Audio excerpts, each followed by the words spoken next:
আছে কিনা তো আমি গ্যারান্টি দিতে পারবো না বাবা, কেবল আসলাম, যদি থাকে ধরবো, না থাকলে চলে যাবো। রিজিকের মালিক হলো আল্লাহ, থাকলে ধরবো, না থাকলে চলে যাবে। একটা ধরছি 3000 টাকা দাম আছে, ওই সামনে কলোনি থেকে ধরলাম।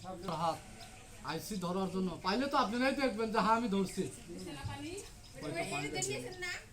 আমার মোবাইলে আছে কিনা নাই, সবাই আসেন, আপনারা সবাই বলতেছে একটু সামনে আসেন, খালি আমি দেখবো যে আছে কিনা। দূরে থাকলে কি মানুষ দেখবো না সাপ দেখবো?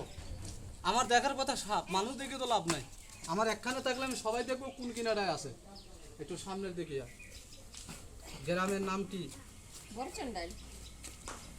এই কালপুরি।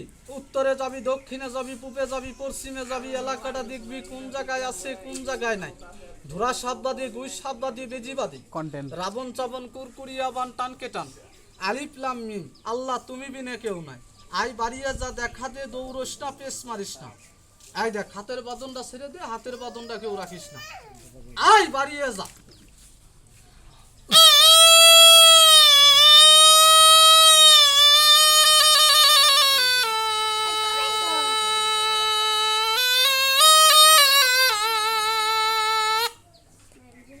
বাবা, আপনাদের এলাকায় সাপের চেয়ে বেজি বেশি। বেজি চিনেন না? বেজি মুরগি খায়, একটু বেজি আছে। আর আপনাদের এখানে যেটা আছে, এই মাটিতে হাত দিয়ে কইলাম, এটা আমি কেন, আমার বাপও পারবে না কেন। এটা সাপ না, এটা জিন। এটা সাপ রূপে চলাফেরা করে, কিন্তু কারো ক্ষতি করে না।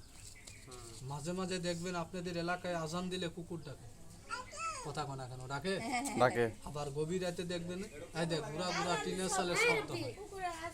আমি মাপ চাই, কান ধরছি, এটা পারবো না ধরতে, কেন এটা সাপ না, এটা পবিত্র জিন। এটা সাপ রূপে চলাফেরা করে, কারো ক্ষতি করে না।